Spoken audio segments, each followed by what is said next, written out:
Hello दोस्तों, मैं हूं नीरज और हरदोई के उत्कर्ष इंडिया एजुकेशन चैनल में आपका हार्दिक स्वागत और अभिनंदन करता हूं। दोस्तों, Delhi police head constable ministerial में जीके और जीएस के 20 तथा कंप्यूटर के 10 क्वेश्चन पूछे जाते हैं।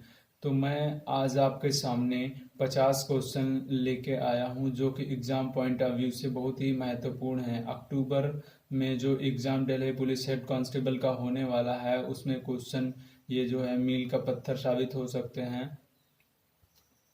स्टार्ट करने से पहले मैं आपको बता दूं, ये क्वेश्चन पहले 1-2 महीने में आए हुए एग्ज़ामों के हैं जो कि बहुत ही महत्वपूर्ण है। दोस्तों, वीडियो को स्टार्ट करते हैं बिना समय गंवाए हुए। तो पहला क्वेश्चन देखेंगे। यहाँ पे क्वेश्चन कह रहा है हेनले पासपोर्ट इंडेक्स। यहाँ पे हेनले पासपोर्ट इंडेक्स के बारे में पूछ रहा है। तो हेनले पासपोर्ट इंडेक्स की नवीनतम रिपोर्ट के अनुसार वर्ष 2021 के लिए दुनिया में सबसे शक्तिशाली पासपोर्ट की सूची में भारत का स्थान कौन सा है। तो यहाँ पे दोस्तों पहला क्वेश्चन का आंसर हो जाएगा 85। दोस्तों 2021 में हेनले पासपोर्ट इंडेक्स में इंडिया की रैंकिंग जो है वो रही थी 85। अगला क्वेश्चन देखेंगे। जनगणना 2011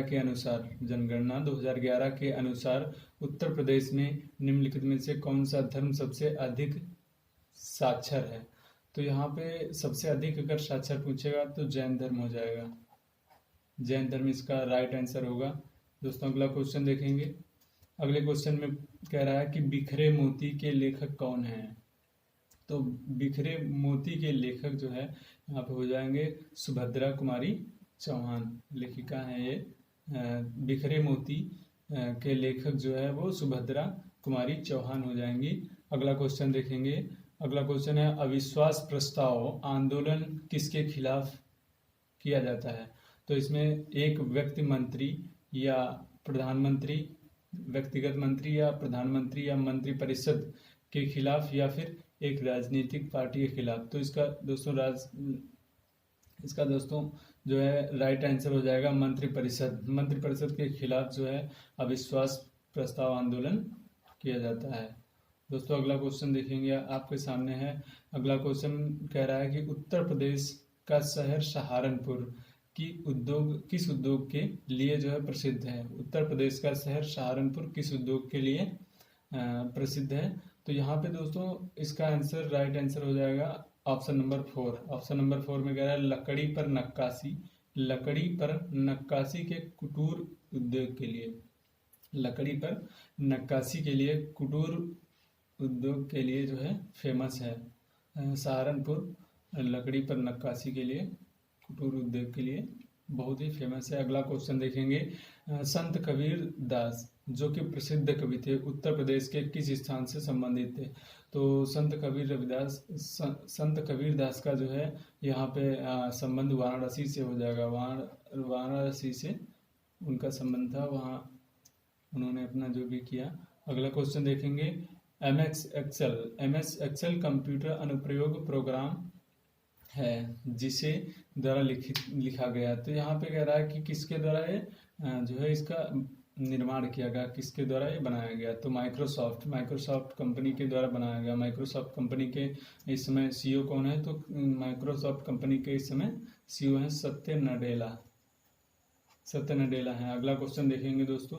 अगला क्वेश्चन यहाँ पे है वर्तमान मतलब 2021 का है ये क्वेश्चन। 2021 में उत्तर प्रदेश विधानसभा के अध्यक्ष कौन है। उत्तर प्रदेश विधानसभा के अध्यक्ष कौन थे। तो उस समय 2021 में ये सतीश महाना थे। सतीश महाना यहाँ पे राइट आंसर हो जाएगा ऑप्शन नंबर 2।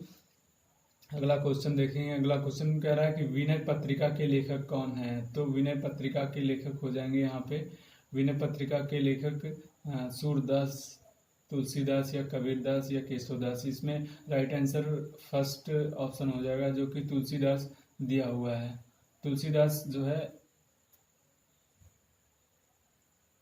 दोस्तों यहाँ पे राइट आंसर जो है वो तुलसीदास हो जाएगा। तुलसीदास विनय पत्रिका के लेखक तुलसीदास हैं।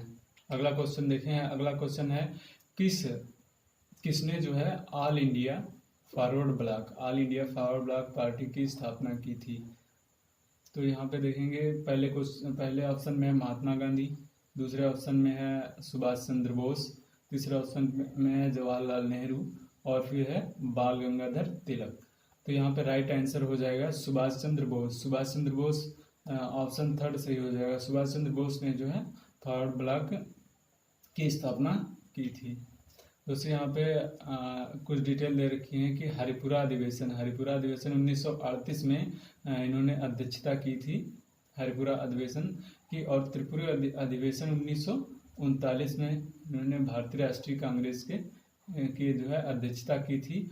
और इन्होंने राष्ट्रपिता के रूप में महात्मा गांधी को संबोधित भी किया था। अगर क्वेश्चन पूछता है कि महात्मा गांधी को राष्ट्रपिता किसने कहा, तो यहाँ पे आपका राइट आंसर हो जाएगा जो है कि सुभाष चंद्र बोस ने ही उन्हें राष्ट्रपिता की उपाधि दी थी। और दिल्ली चलो का नारा भी उन्होंने ही दिया था। इंडियन स्ट्रगल उनकी आत्मकथा है, सुभाष चंद्र बोस की इंडियन स्ट्रगल आत्मकथा है। अगला क्वेश्चन होगा आपके सामने कि उत्तर प्रदेश में राष्ट्रीय दलित प्रेरणा स्थल कहाँ पे स्थित है। उत्तर प्रदेश में राष्ट्रीय दलित प्रेरणा स्थल कहाँ स्थित है, तो यहाँ पे आपका राइट आंसर हो जाएगा नोएडा। नोएडा में जो है राष्ट्रीय दलित प्रेरणा स्थल स्थित है। अगला क्वेश्चन आपके सामने होगा। अगला क्वेश्चन है रीति विजयन द्वारा लिखा गया था। मतलब रीति विजयन का भी जो है वो किसके द्वारा लिखा गया यह पूछ रहा है। यहाँ पे आपका राइट आंसर हो जाएगा विद्या श्रीनिवास मिश्रा। यहाँ पे इसका राइट आंसर हो जाएगा, जो कि विकल्प फर्स्ट में ही दिया हुआ है, रीति विजयन द्वारा लिखा गया। रीति विजयन जो विद्या श्रीनिवास मिश्र के द्वारा लिखा गया था। अगला क्वेश्चन देखेंगे टाइटन किस ग्रह का उपग्रह है। टाइटन किस ग्रह का उपग्रह है, यहाँ पे देखेंगे पहले में दिया हुआ बुध, जो कि आपको पता ही होगा कि बुध का कोई भी उपग्रह नहीं है। और यहाँ पे शुक्र दिया हुआ, शुक्र का भी कोई उपग्रह नहीं है। और बृहस्पति दिया हुआ है, फिर शनि दिया हुआ है। बृहस्पति क्या हो सकता है दोस्तों, यह इसका सेकंड विकल्प ही सही हो जाए। बृहस्पति टाइटन उपग्रह जो है वो बृहस्पति का उपग्रह है। अगला क्वेश्चन देखेंगे। अगले क्वेश्चन में कह रहा है कि निम्नलिखित में से किसने नीति आयोग के साथ संशोधित महिला उद्यमिता मंच शुरू करने के लिए भागीदारी की। ये हाल ही का क्वेश्चन है, करंट अफेयर का। कह रहा है कि नीति आयोग के साथ संशोधित महिला उद्यमिता मंच शुरू करने के लिए भागीदारी की है। तो इसका राइट आंसर हो जाएगा फ्लिपकार्ट ने दोस्तों महिला उद्यमिता मंच शुरू करने के लिए नीति आयोग के साथ भागीदारी की है। अगला क्वेश्चन हो जाएगा आपके सामने। अगला क्वेश्चन कह रहा है निम्नलिखित में से कौन सी फसल जो है जायद की फसल है। इसमें जायद की फसल अगर देखा जाए तो तरबूज हो जाएगी। जायद की फसल क्या है, तरबूज, जो कि विकल्प फोर्थ में दे रखा है। अगला क्वेश्चन आपके सामने होगा। अगला क्वेश्चन है 8 बिट के बराबर होता है। 8 बिट बाइट के बराबर, 8 बिट बराबर कितना बाइट होता है, तो यहाँ पे 1 बाइट हो जाएगा। 8 बिट बराबर 1 बाइट होता है, तो विकल्प सेकंड से हो जाएगा। यहाँ पे आपका 8 बिट एक कंप्यूटर से संबंधित क्वेश्चन है। 8 बिट बराबर क्या हो जाएगा, 1 बाइट। अगला क्वेश्चन देखेंगे। सीपीयू कार्यात्मक क्षेत्रों से बना है। सीपीयू जो है 3 कार्यात्मक क्षेत्रों से बना है। दोस्तों यह क्वेश्चन बहुत ही महत्वपूर्ण है, कंप्यूटर से संबंधित है। सीपीयू कार्यात्मक क्षेत्र से बना है, तो यह 3 कार्यात्मक क्षेत्रों से बना है। भारतीय संविधान में, अगला क्वेश्चन है आपके सामने, भारतीय संविधान में कौन सा अनुच्छेद भारत के चुनाव आयोग की स्थापना से संबंधित है। तो दोस्तों यहाँ पे देखेंगे आपके सामने 324, 342, 148, 325। तो 148 में तो CAG कंट्रोलर ऑडिटर जनरल का जो है उल्लेख है, CAG।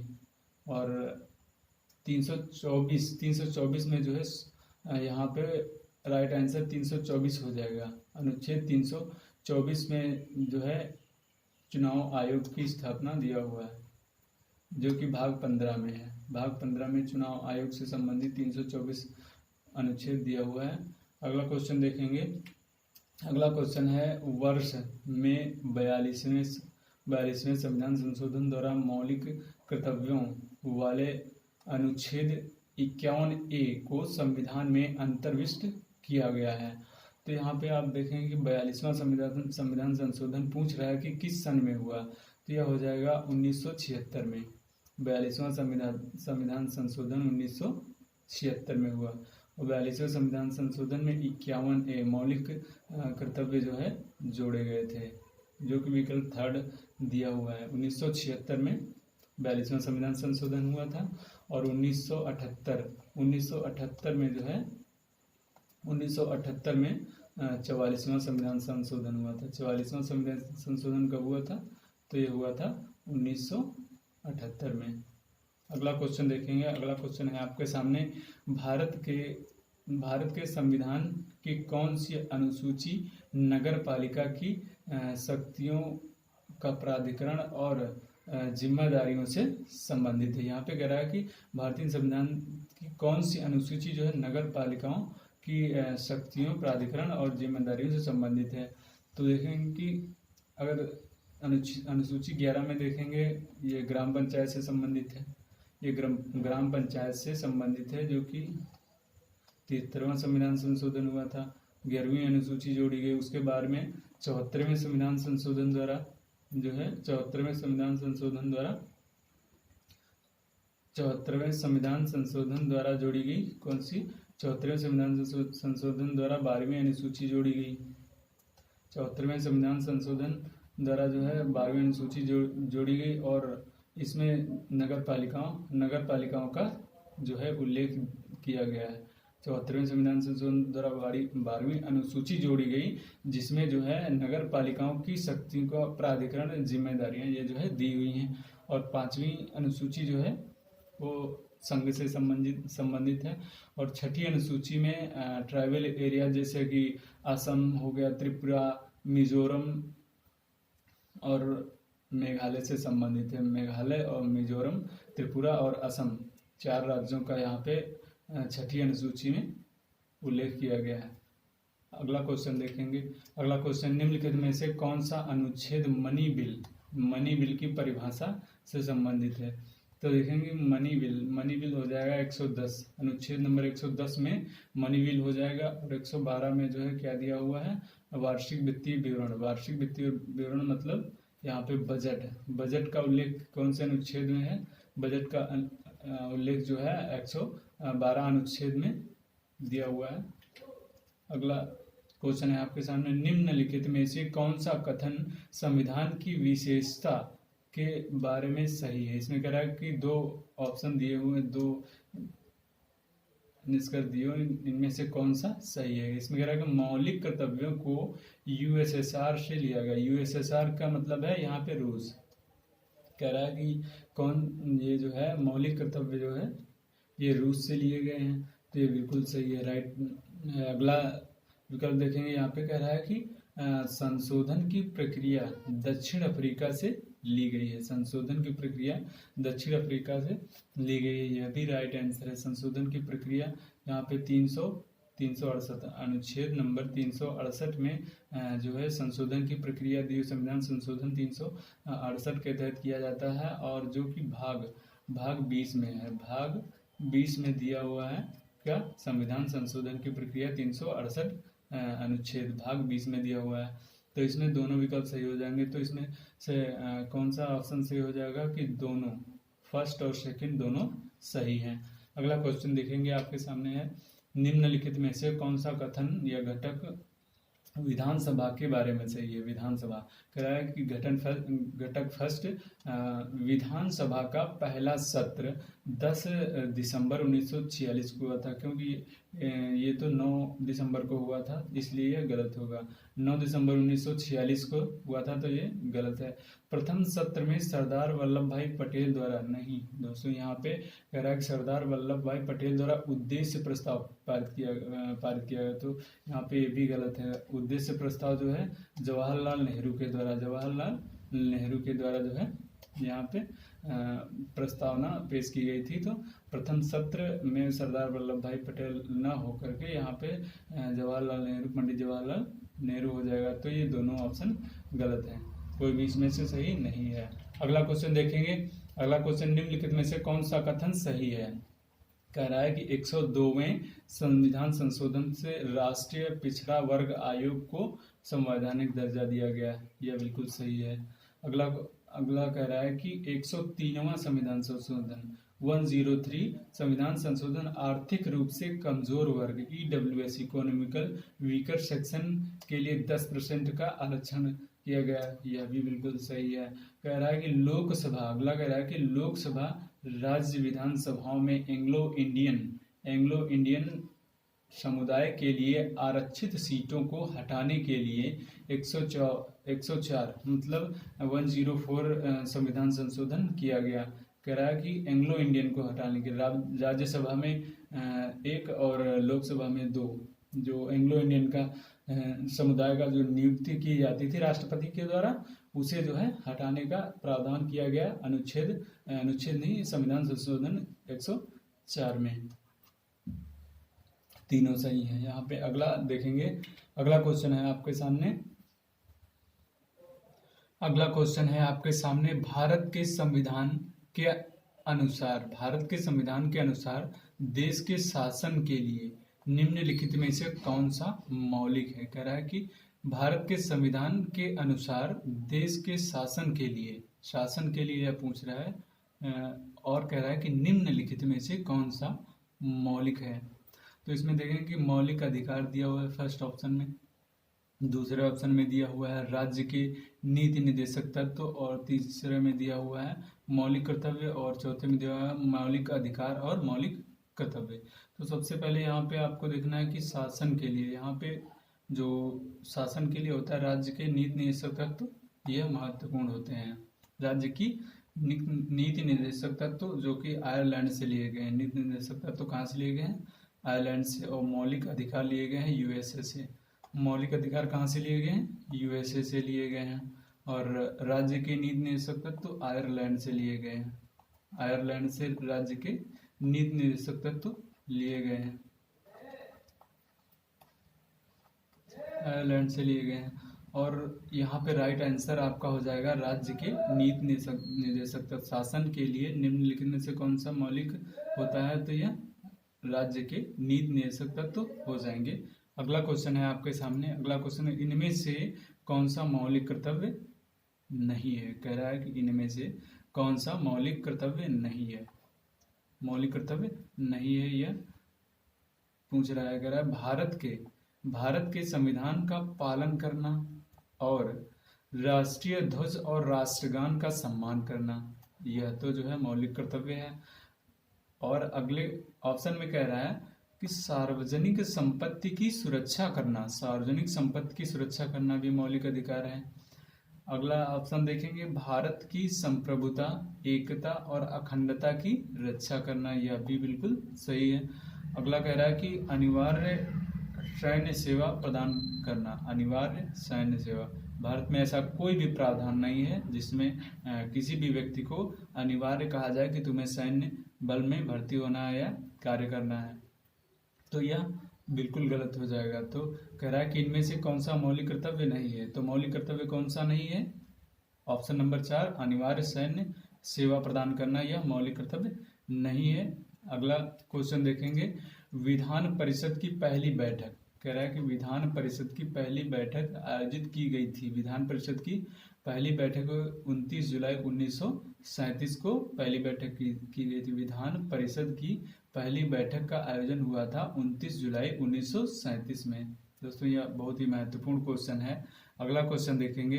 अगला क्वेश्चन है आपके सामने, संविधान का अनुच्छेद राज्यपाल की नियुक्ति से संबंधित है। आप देखेंगे कि 153 में जो है 153 में राज्यपाल गवर्नर से संबंधित 153 अनुच्छेद राज्य के गवर्नर से संबंधित है। राज्यपाल से संबंधित 153 अनुच्छेद राज्यपाल के गवर्नर से संबंधित है।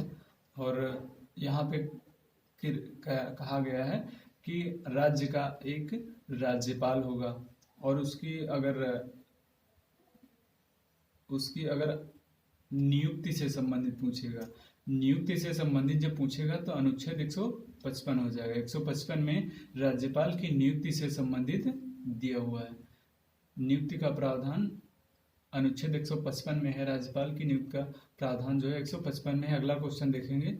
अगला क्वेश्चन आपके सामने भारतीय संविधान की प्रस्तावना के अनुसार, भारतीय संविधान की प्रस्तावना के अनुसार कह रहा है कि भारत एक है। भारत एक क्या है? यहाँ पे कहा गया है संप्रभु, समाजवादी, धर्मनिरपेक्ष, लोकतांत्रिक गणराज्य है। अगले में कह रहा है कि संप्रभु, पूंजीवादी, धर्मनिरपेक्ष। तो पूंजीवादी तो नहीं है, यह गलत है, यह ऑप्शन गलत हो जाएगा। और लोकतांत्रिक गणराज्य है, ये सारे सब सही हैं। अगला कह रहा है कि संप्रभु, समाजवादी, धर्मनिरपेक्ष, संघीय गणतंत्र। यह भी संघीय गणतंत्र नहीं है, यह भी गलत है। कह रहा है कि संप्रभु, समाजवादी, धर्मनिरपेक्ष, राजनीतिक। राजनीतिक शब्द यहाँ पे गलत हो जाएगा। तो सबसे पहला विकल्प आपका सही हो जाएगा संप्रभु, समाजवादी, धर्मनिरपेक्ष, लोकतांत्रिक गणराज्य है। भारतीय संविधान की प्रस्तावना के अनुसार भारत जो है वो संप्रभु, समाजवादी, धर्मनिरपेक्ष, लोकतांत्रिक गणराज्य है। अगला क्वेश्चन देखेंगे। यहाँ पे अगला क्वेश्चन कह रहा है कि निम्नलिखित में से कौन सा शब्द हमारे संविधान की प्रस्तावना में नहीं लिखा गया है? संप्रभुता, संप्रभुता तो प्रस्तावना में दिया हुआ है। अब आगे कह रहा है कि संविधान की प्रस्तावना में नहीं दिया हुआ है, यही पूछ रहा है। तो धर्मनिरपेक्ष, यह शब्द भी दिया हुआ है, यह शब्द भी दिया हुआ है। और आगे कह रहा है कि समाजवादी, समाजवादी शब्द भी प्रस्तावना में लिखा गया है। साम्यवादी, साम्यवादी शब्द का कहीं भी उल्लेख नहीं है। तो कह रहा है कि प्रस्तावना में नहीं लिखा गया है, तो साम्यवादी, साम्यवादी शब्द जो है वह प्रस्तावना में नहीं लिखा गया है। संप्रभुता, धर्मनिरपेक्ष और समाजवादी तीनों शब्दों का उल्लेख भारत के संविधान की प्रस्तावना में किया गया है और साम्यवादी का कोई भी उल्लेख नहीं है। अगला क्वेश्चन देखेंगे, आपके सामने है संशोधन अधिनियम 1990। संशोधन अधिनियम 1990 एक अनुसूचित जाति और अनुसूचित जनजाति आयोग का गठन किया गया है। तो ये 65वें संविधान संशोधन द्वारा जो है 1990, 65वां संविधान संशोधन कब हुआ? तो 1990 में। 1990 में 65वां संविधान संशोधन हुआ, जिसमें अनुसूचित जाति और अनुसूचित जनजाति आयोग का गठन किया गया। अगला क्वेश्चन देखेंगे। अगला क्वेश्चन है आपके सामने। अगला क्वेश्चन, सत्य शोधक समाज की स्थापना किसने की थी? सत्य शोधक समाज की स्थापना किसने की थी? तो हो जाएगा ज्योतिबा फूले। ज्योतिबा फूले ने सत्य शोधक समाज की स्थापना की थी। अगला क्वेश्चन देखेंगे। अगला क्वेश्चन है आपके सामने, बक्सर की लड़ाई। बक्सर की लड़ाई जो है कब की गई? बक्सर की लड़ाई 1764 ईस्वी में हुई थी।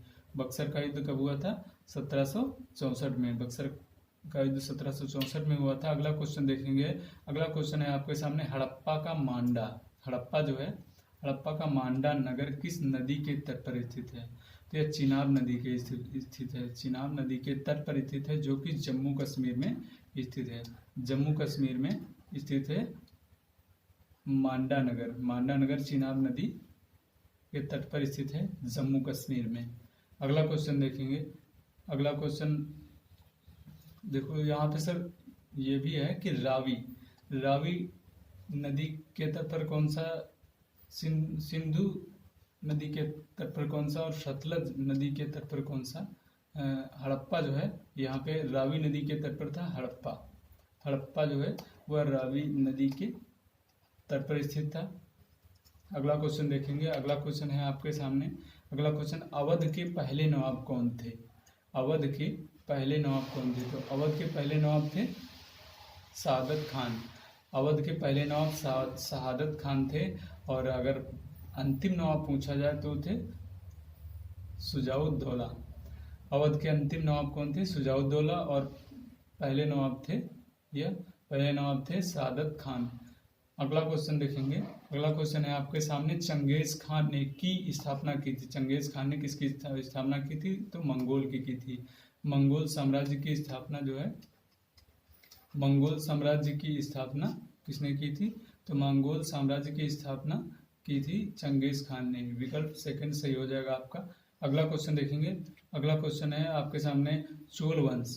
अगला क्वेश्चन है चोल वंश किस राजा के शासन काल में अपने चरम पर पहुंचा।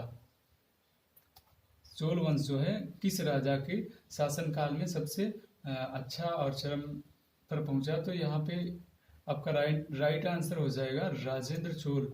राजेंद्र चोल चोल वंश के प्रसिद्ध राजा रहे, जिनके शासनकाल में जो है चोल वंश चरम पर पहुंच गया था। अगला क्वेश्चन देखेंगे।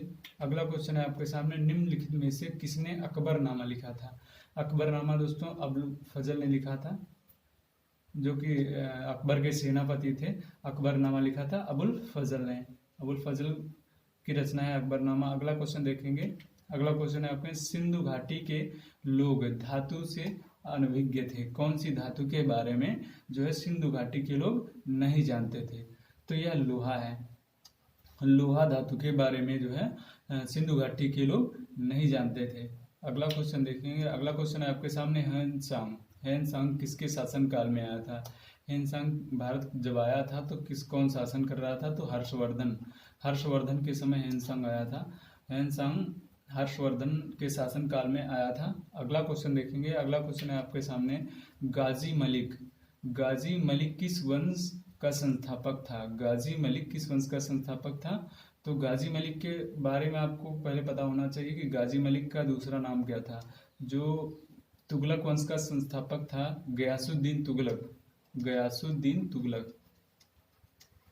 गयासुद्दीन तुगलक जो था उसका दूसरा नाम था गाजी मलिक। तो गयासुद्दीन तुगलक जो है तुगलक वंश का संस्थापक था। तो गाजी मलिक किस वंश का संस्थापक था। यहाँ पे आपका विकल्प फर्स्ट सही हो जाएगा तुगलक वंश। तुगलक वंश का कौन सा संस्थापक था। तो गाजी मलिक या गयासुद्दीन तुगलक था। अगला क्वेश्चन देखेंगे। अगला क्वेश्चन है आपके सामने। अगला क्वेश्चन अकबर ने में इबादत खाना जो है इबादत खाना का निर्माण करवाया था। अकबर ने कहाँ पे इबादत खाने का निर्माण करवाया था। तो फतेहपुर सीकरी। धार्मिक कार्यों के लिए इकट्ठा होने के लिए फतेहपुर सीकरी में इबादत खाने का निर्माण करवाया था। अकबर ने इस फतेहपुर सीकरी में इबादत खाने का निर्माण करवाया था। अगला क्वेश्चन देखेंगे। अगला क्वेश्चन आपके सामने है पल्लव राज महेंद्र वर्मन। पल्लव राजा महेंद्र वर्मन प्रथम के द्वारा पराजित किया गया था। तो पल्लव राजा महेंद्र वर्मन प्रथम को किसने पराजित किया था। यहाँ पे यह क्वेश्चन पूछ रहा है। तो आगे देखेंगे कि यहाँ पे कह रहा है कि पुलकेशिन प्रथम या विक्रमादित्य द्वितीय या यवन राजा या फिर पुलकेशिन द्वितीय।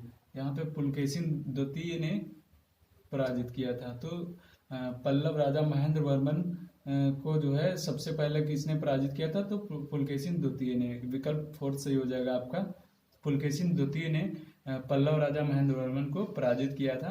अगला क्वेश्चन आपके सामने है निम्नलिखित में से कौन सा ब्राह्मण समाज की स्थापना की थी। ब्रह्म समाज की स्थापना राजाराम मोहन राय ने की थी। ब्रह्म समाज की स्थापना किसने की थी। तो राजाराम मोहन राय ने की थी। अगला क्वेश्चन देखेंगे। अगला क्वेश्चन है आपके सामने दोस्तों। यह स्लाइड का अंतिम क्वेश्चन था। तो यह क्वेश्चन पिछले 2 महीनों में एग्जामों में आ चुके हैं और आगे आने की प्रबल संभावना है। दोस्तों अगर आपको क्वेश्चन हेल्पफुल लगे हों तो वीडियो को लाइक करें और शेयर करें। अगर आप चैनल पे नए हैं तो चैनल को सब्सक्राइब कर लें।